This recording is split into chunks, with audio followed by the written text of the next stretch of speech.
Hello everyone, welcome back to Talisman Prologue. In the last episode we slew a bunch of dragons and basically failed at containing the utter chaos. We didn't actually fail, but it took us, like 98 turns to kill all of the enemies. All that remains for our warrior is to travel to the Crown of Command, essentially completing a game with only the warrior on the board. I mentioned that I would talk about Talisman Virtual Edition briefly, and basically the state of Talisman Virtual Edition is an open alpha, I think. In any case, it is not finished. I suppose it would be alpha then, because betas are technically finished but buggy. Anyway, it's in open alpha, and one of the things that is not finished is online play. We can basically only fight against AI opponents or hot seat, where, the same keyboard one person gets on every turn. And you switch off. Anyway, I doubt that I'll be able to get enough interested parties to come to my house to hot seat, especially since we don't usually game at my house. That I doubt that we're going to be able to do that. Basically, I can fight AI opponents for videos, and I might do one of those, one or two, just to show you how it is, but as an open alpha, it is also buggy. In the only game that I tried to play, one of the AI opponents actually took an infinite, as far as I could tell, amount of time to take a turn. So, that being the case, I want to do more Talisman Prologues. Of course, this episode will finish off the warrior class, and I'll just move on to something else, probably something I have never played, like a vampire hunter, or a sage, or a minotaur, or a leprechaun, or an amazon. I've played the priest, and the dwarf, and the elf, and the assassin, and the monk, and the druid, and the troll in regular games with friends. If you guys have any particular preference for those, let me know. I'm open to suggestion. But for now, we will finish the warrior. I know that the warrior has gotten a lot of attention, but we're almost done. All we need to do is complete the game. And that'll give me a good chance to explain this middle region. It operates very differently from the rest of the board, and we'll do that when we get to it. So, no, I want to go to the draw 2, because I feel like screwing myself over early. A maiden, adding 2 to our craft, and a strength 4. Essentially, we are not paying this guy off. Essentially, a dice roll, and we kinda rolled badly. And it kinda rolled well. So, let's... Okay, there, good. I am willing to do that to not get screwed over early in the game, because that doesn't usually go well.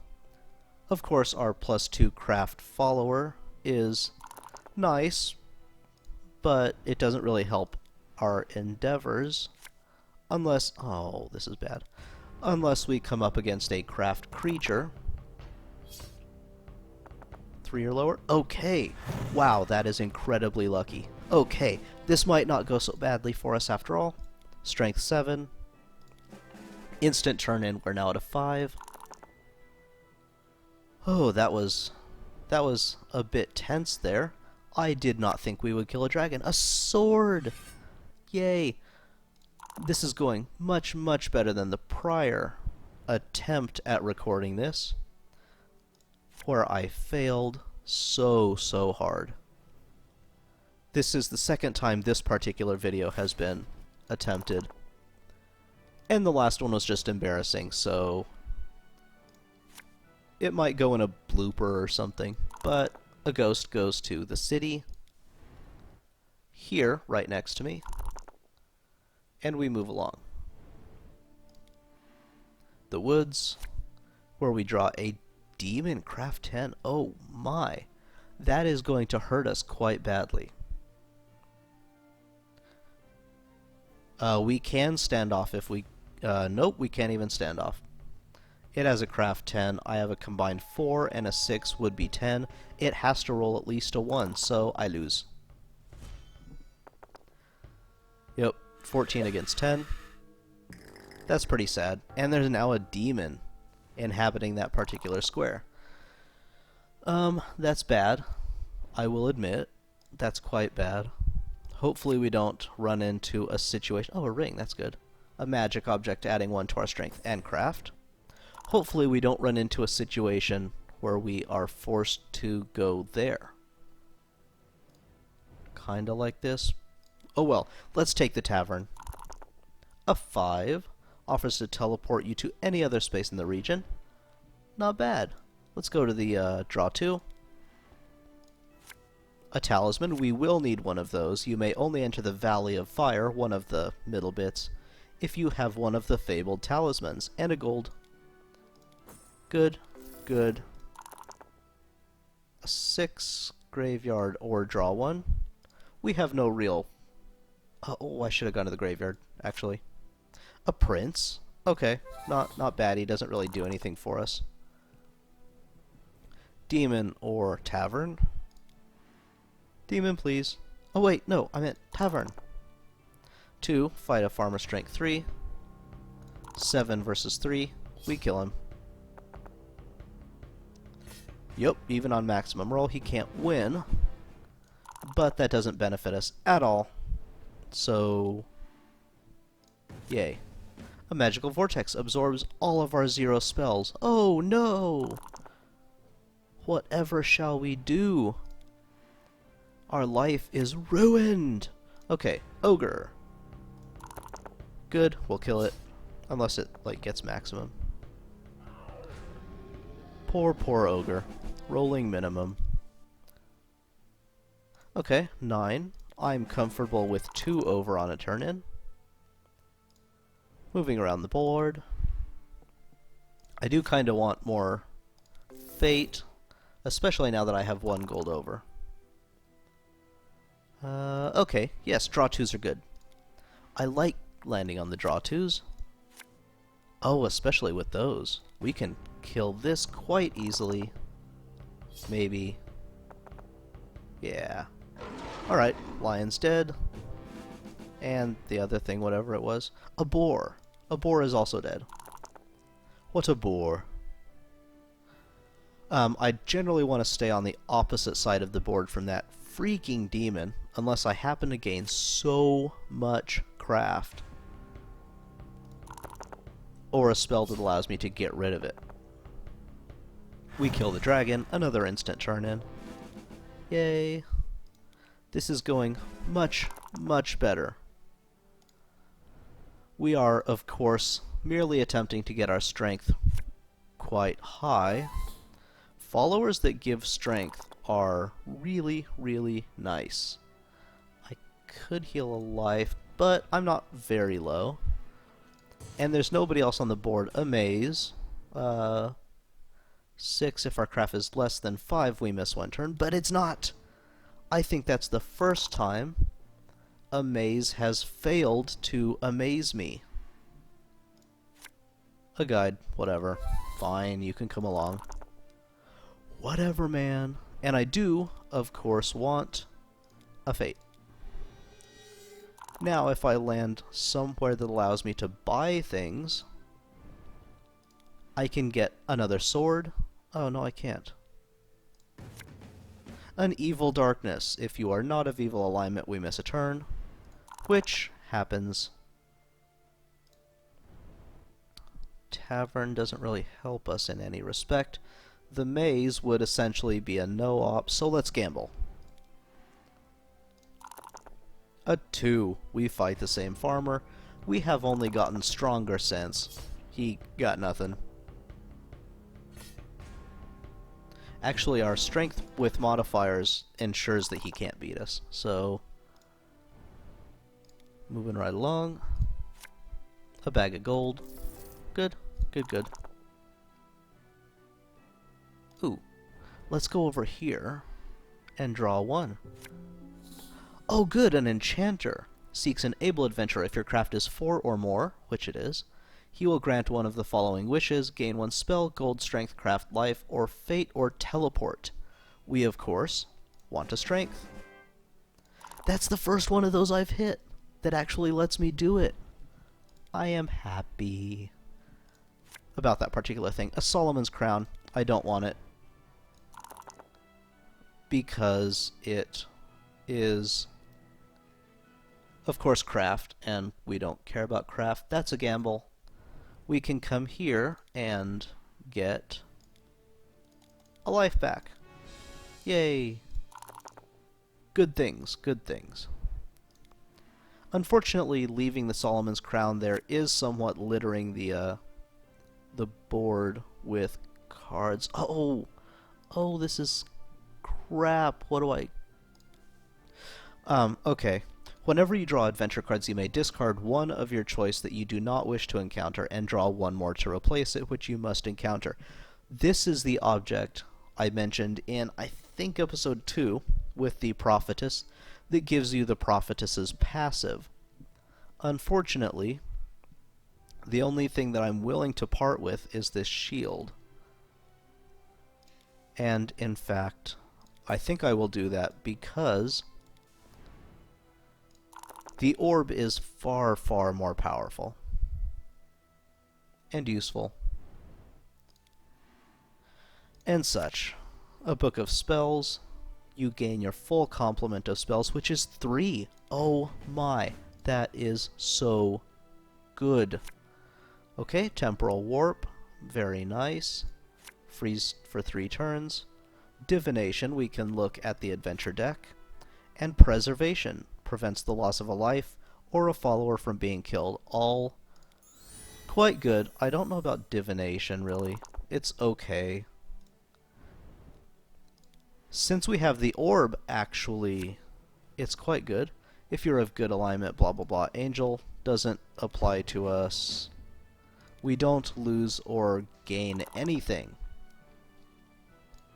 So, moving right along. Draw another Fountain of Wisdom, increasing our craft. Okay.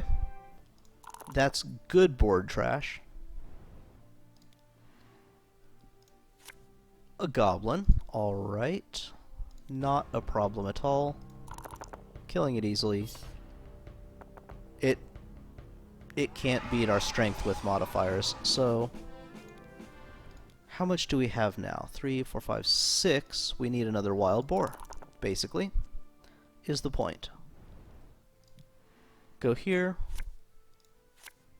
A craft 2 and a strength. That's exactly what I needed. Thank you so much, game.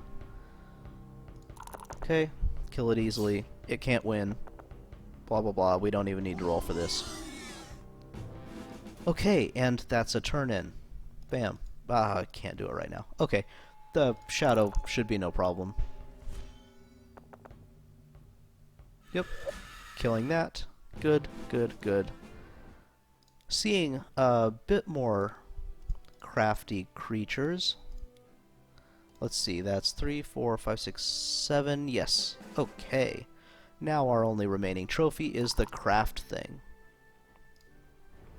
I should have been using divination maybe a bit. It hasn't hurt us, so I'm kind of okay with it, but let's move this way. A pestilence causes us to lose a life. Unfortunately, it doesn't affect card mobs, as that would be quite useful for clearing, like this guy. A devil. If you're evil, you gain a life. If you're good, you lose a life. Essentially, an angel, but for evil people. Nothing really happens. Can we kill that guy? Craft 4, we should be able to. We're at 7. Okay. Oh, yep, we got it. That might be a turn-in. For a craft. We are... that's a 6. Okay. We're actually a fairly well-rounded character. And, of course, Enchantress. A 2. We lose 1 strength. Nope. We gain a spell. But we can't. That's sad. I would have replaced divination. Okay, a sorcerer. He sells spells at the price of 1 per spell. That's fine. Oh, but I should have used the spell before him. So, moving along. A goblin. Fine. We don't even need to roll. We now don't need to roll for up to 6 strength mobs. Quite good. Let's just go get another craft for roundedness.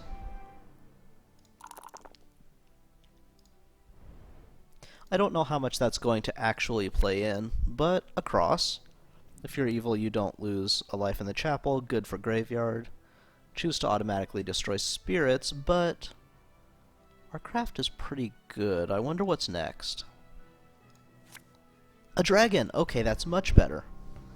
I don't have to create board trash, and we can kill a dragon quite easily.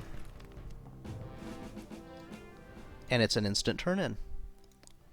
Boom. We're quite strong. Strong enough for a middle run, I think. Obviously, we go to the draw 2 and hope for like 2 dragons or something. A princess, she is reunited with the prince, and a bag of gold. At least I think I have a prince, don't I? Yes, I do, a prince.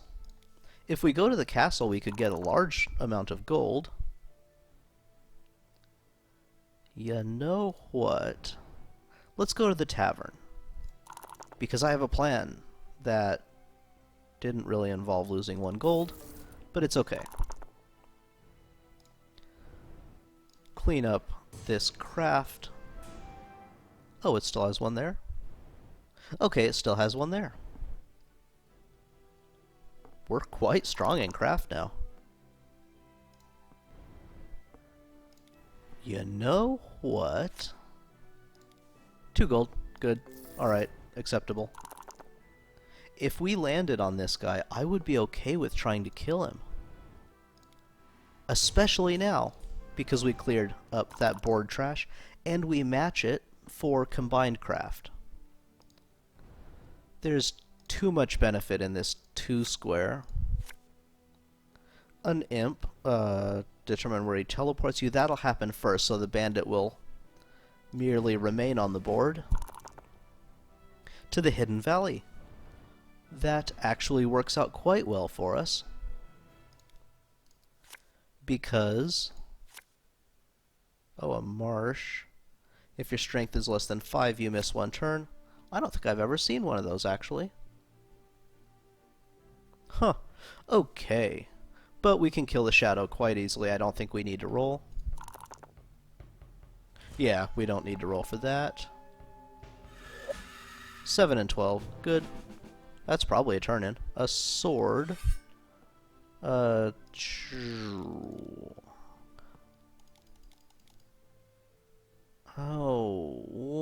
Okay, well, let's ditch it.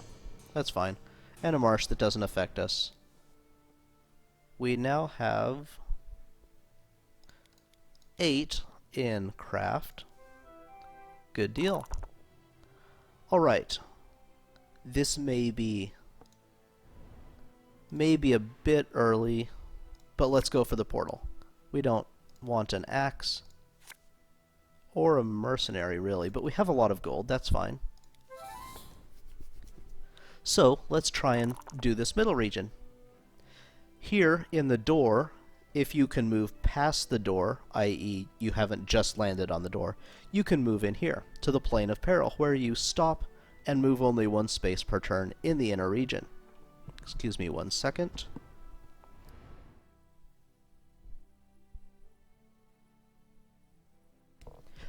But to do so, you have to decide on an ability to use. Having decided, you roll 2 dice.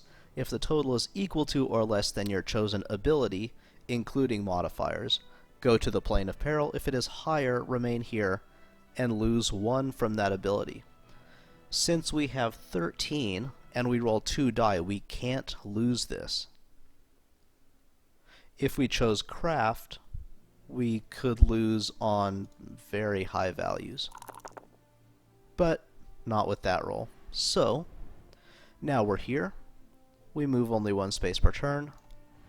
Moving on to the next one. If we take the top route, it is the strength route.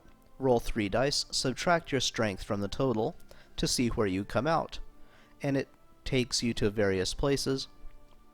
The worst is a 6+ total, which takes you all the way back to the city, a 4 and a 5 to the Warlock's Cave, and 0, 1, 2, or 3 is pretty much acceptable. The other way is the craft route, which does the same thing but for craft. Okay, 13 minus 7 is 0 essentially. So we stay here and we move on to Dice with Death, which killed me in the last run through. We got a 6, not very good. He got a 4. Wow! First shot! I one-shotted death! Okay, I'm quite happy about that. And in fact, that calls for a celebratory drink of water because my throat hurts. Give me just...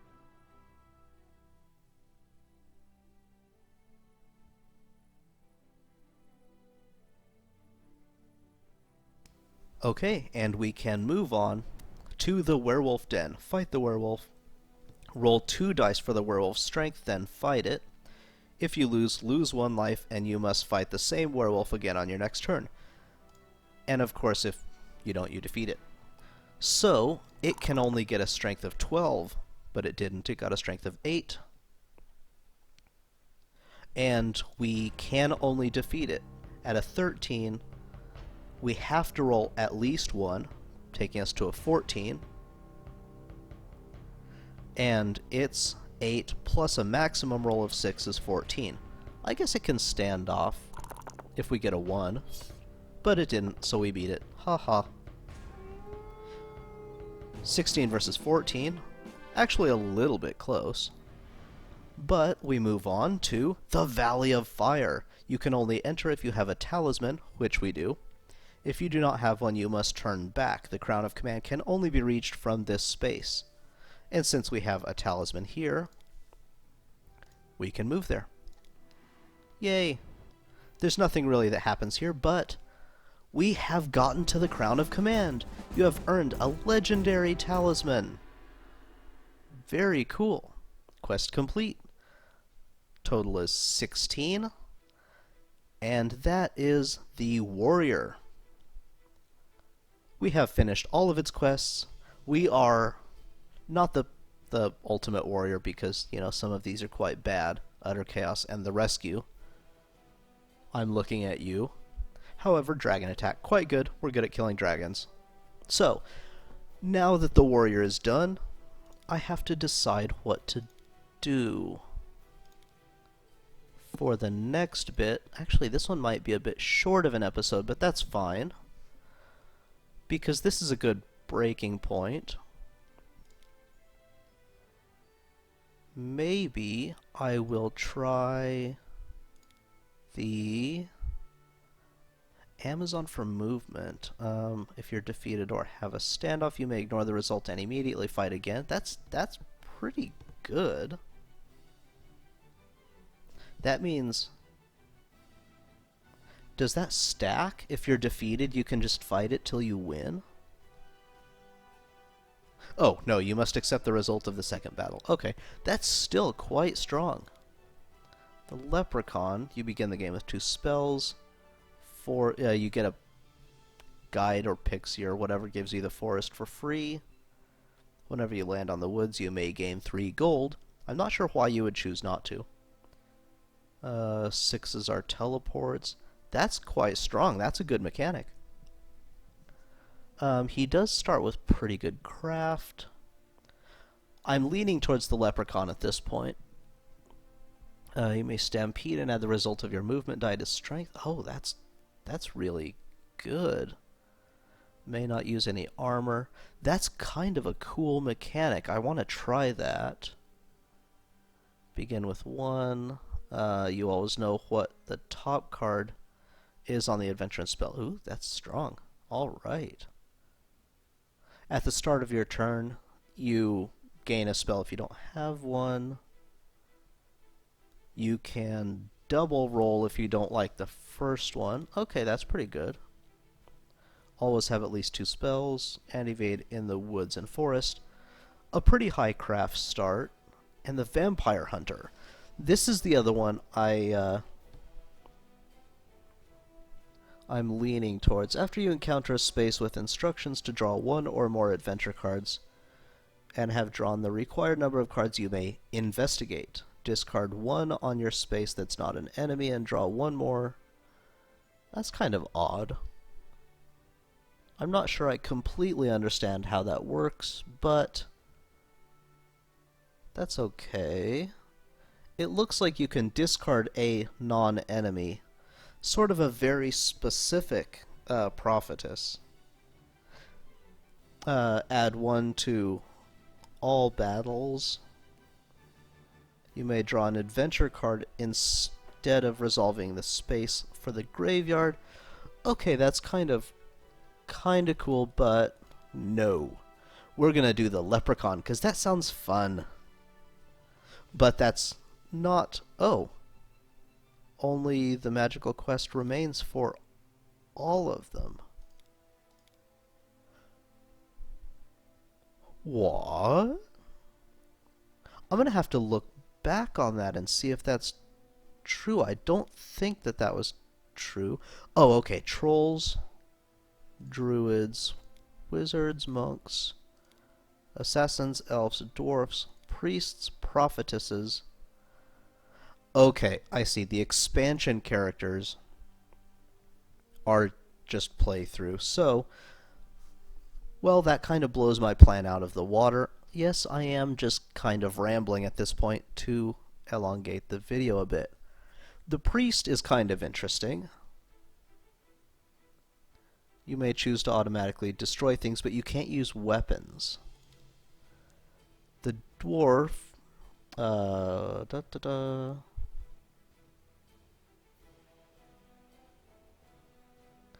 is very endgame oriented. He has some stuff like crags or chasm, you don't need to roll the die.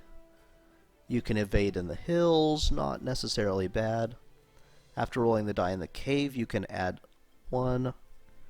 I mean, those are okay things, but he's balanced quite low in strength and craft. He's really endgame oriented. The Portal of Power by craft, you need only roll 1 die. Roll 2 dice in the mines, and is unaffected by a maze. Those two are a pretty good combination for endgame. The elf is fairly weak. Kind of movement wood oriented. But he's fairly balanced and not that great at anything. The assassin can assassinate creatures.